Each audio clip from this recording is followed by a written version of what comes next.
Praetor Amalthus. What is it? I have a report to make regarding the situation with the Aegis in Tantal. Please, come inside. Yes, Your Eminence.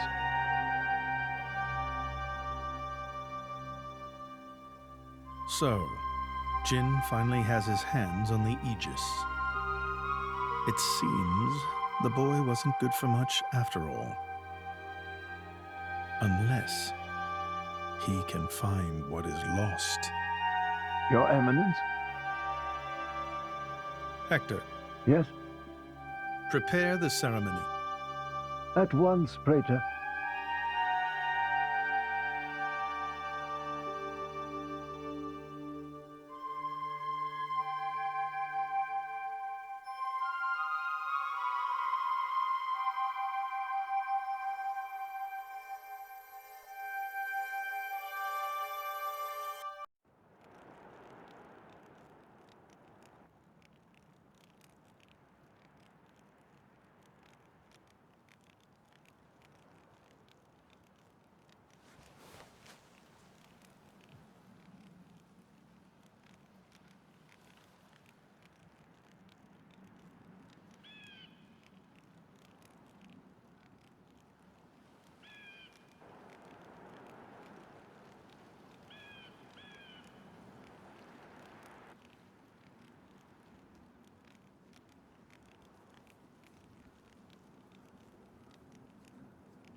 Rex, still sleeping?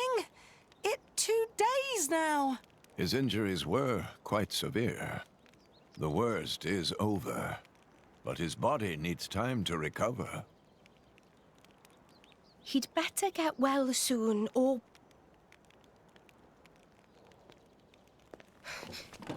Rex?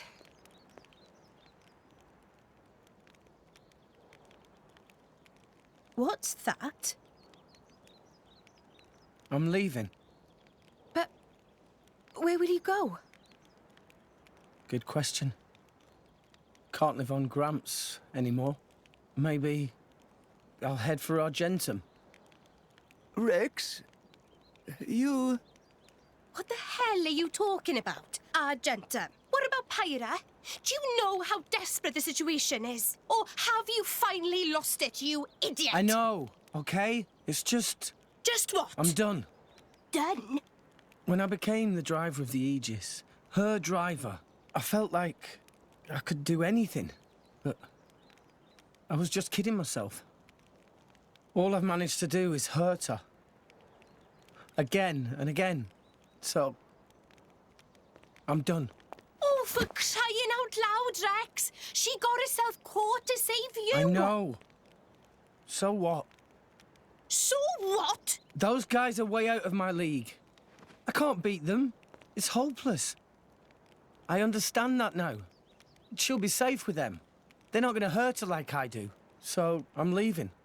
I've just been kidding myself all along. Me, a driver, in the end, salvaging is all... You bloody idiot!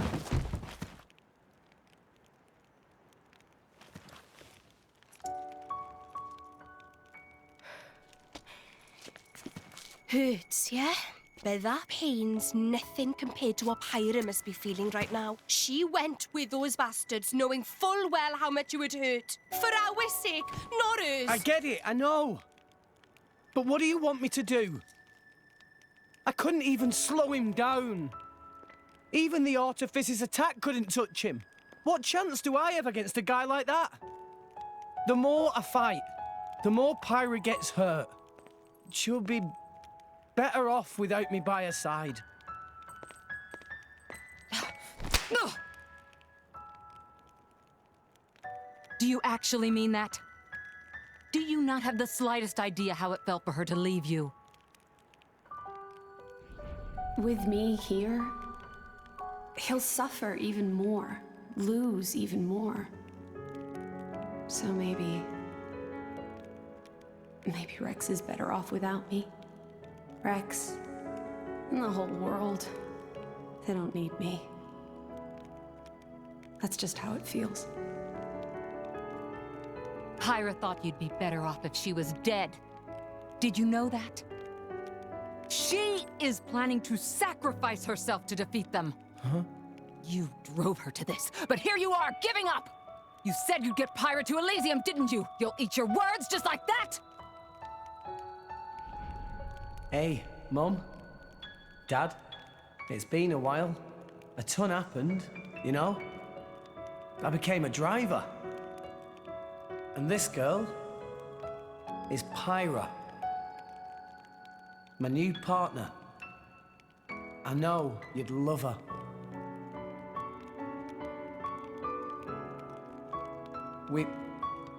We're going to Elysium, Pyra and me. I don't know what's coming next, but you'll be watching over us, right, guys? Forget it. We'll rescue her on our own. This loser, he's not the Rex we joined up with. Let him go wherever the hell he wants. Come now. Let's not start fighting amongst... Let's give them a chance to work this out, shall we? Nope. You know, Nia quite right. Rex definitely not behave like himself. Giving up after one loss? That not Rex I know at all. but... Now is not time for excuses!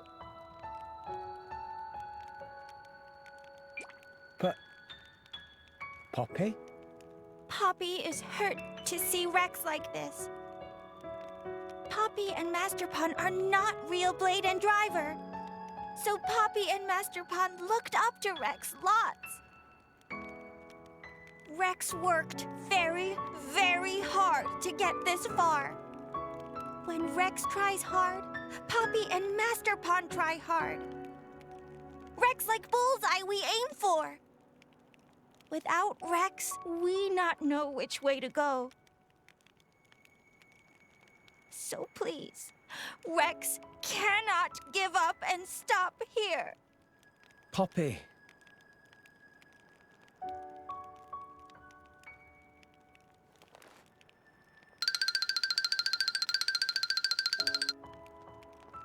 My prince? Chum, Huh? my old man wants to see you. Time to go.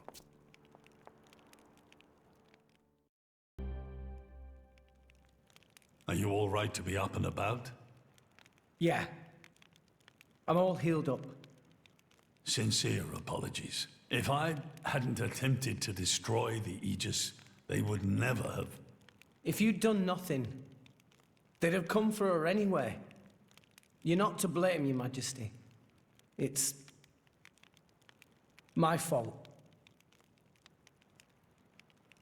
500 years ago, this kingdom was rent in twain. Some followed Adam, who sought to live with blades and titans as equals. Others opposed him, preferring to consider humans as the masters and titans as our tools. When Adam returned to the Ether, his rivals seized power, leveraging the power of the Omega Fetter. They declared themselves the Tantalese Royal Dynasty. Claiming they were the hero Adam's descendants. Precisely. My ancestors merely used the name of the beloved Adam in order to win over the people.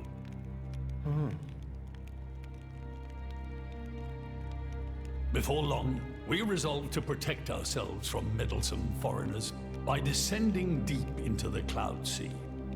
taking the dirty secret of our family's lineage with us. The Praetorium, for their part, did not protest. Can you guess why? No. They offered to stay silent in exchange for a certain resource. An annual tribute comprising a fixed quantity of core chips. I have something I wish to show you. What is it?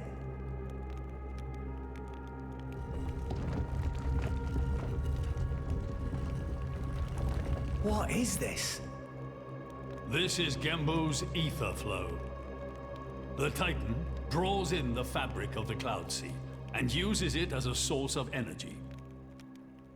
This energy flows throughout the Titan's body in the form of ether.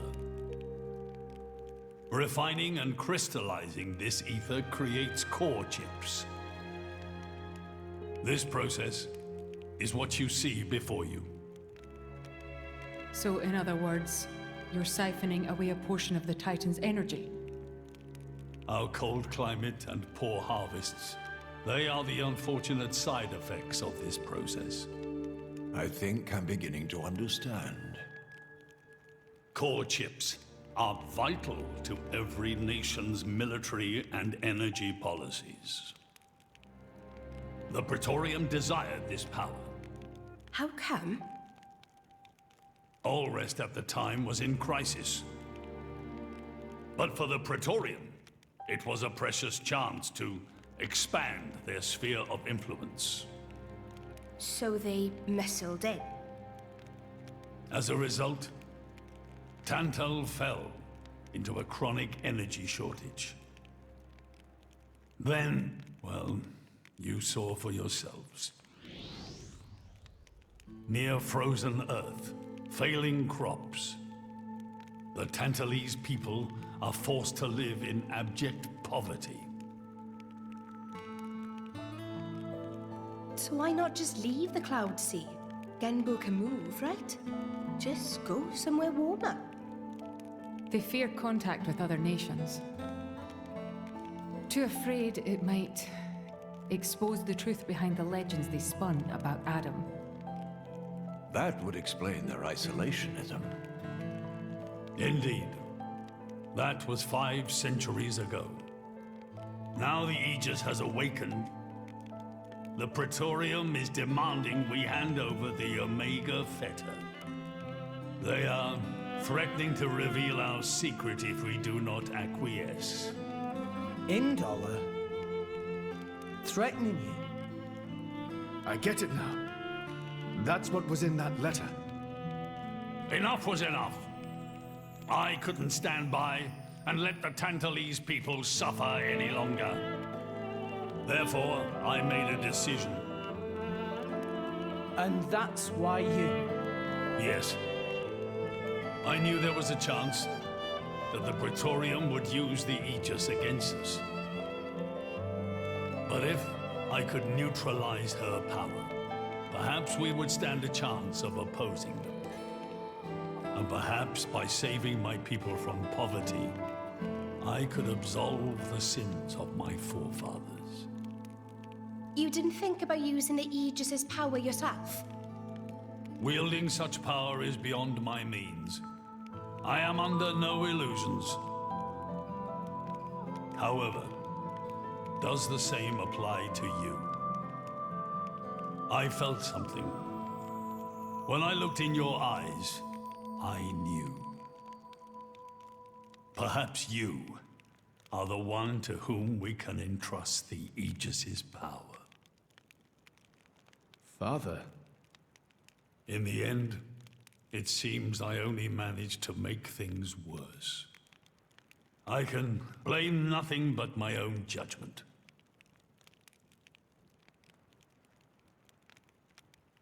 This tome records the deeds of the hero Adam. According to this, he saved the world from destruction using a white sword, and then disappeared, along with a red sword. White and red? It must mean Mithra and Pyrrhus swords. Whoever wrote this must have had a personal connection to Adam. And, most curiously, after Adam disappeared, the author of this book went looking for something. Something. The third Aegis sword. There's a third. Apparently, this sword was as transparent as diamond and gave off a clear, brilliant light. But Adam went his whole life without using the sword. In fact, he could not use it. What do you mean, couldn't? The sword was simply too powerful. Even he, the legendary hero, could not contain the power it commanded. And thus, fearing its power, he sealed it away somewhere. The author therefore surmised that this sword alone was the one true sword of the Aegis. Now, Rex, you were defeated by Jin. Doubtless that man is a powerful warrior. But even so, can this be right? Can the Aegis herself truly be outmatched by a single opposing blade? Would it not make more sense to presume that you lost because you have yet to unlock the true power of the Aegis?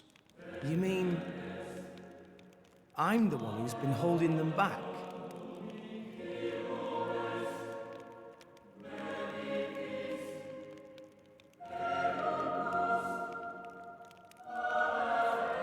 Your Majesty, where is that sword?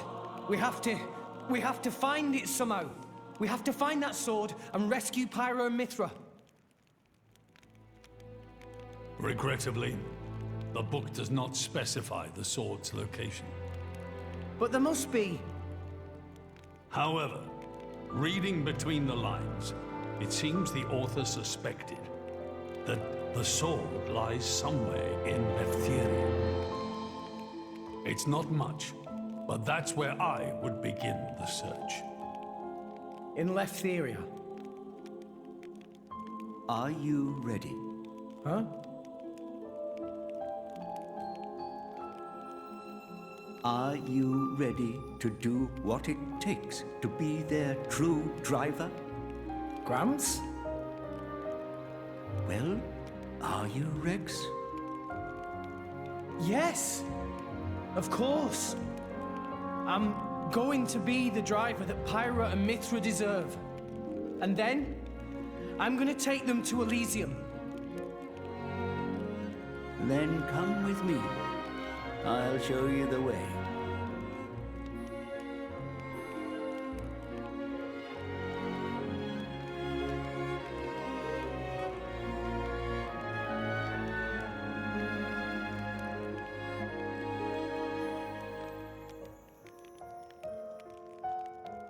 My son. Yeah? I have a favor to ask of you as your king. Well, that's a first. Are you feeling okay, old man? Maybe you're coming down with something. The Aegis needs... No, rather the boy needs protection. You mean Rex? Yes, I saw something in that boy's eyes. A light that must never go out. Steady on, old man. People get the wrong idea. Fine. Leave it to me. Thank you. Nah, it's not like I wasn't gonna go with him anyway.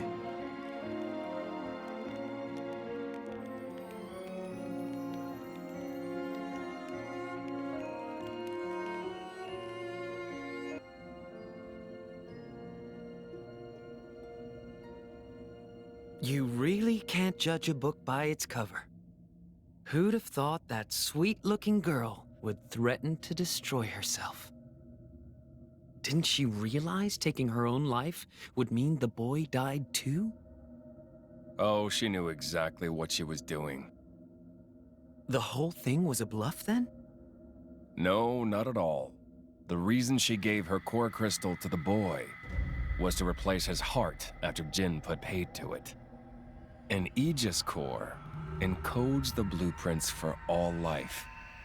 She took advantage of that. Incredible. I had no idea such a thing was possible. Aegises truly are a breed apart. Cores are constantly accumulating data about the outside world. The fact that their injuries are mirrored is a result of their twin cores exchanging information. If you wanted to be poetic about it, you could say that their very lives are intertwined. But there's nothing to stop her from severing that link. What do you mean? Before issuing the kill order to the Artifice, she would have transferred the remainder of her core to the boy, letting him live on, heart complete. An Aegis can survive for a short time without a core crystal. Don't ask me why. It's just how we were made.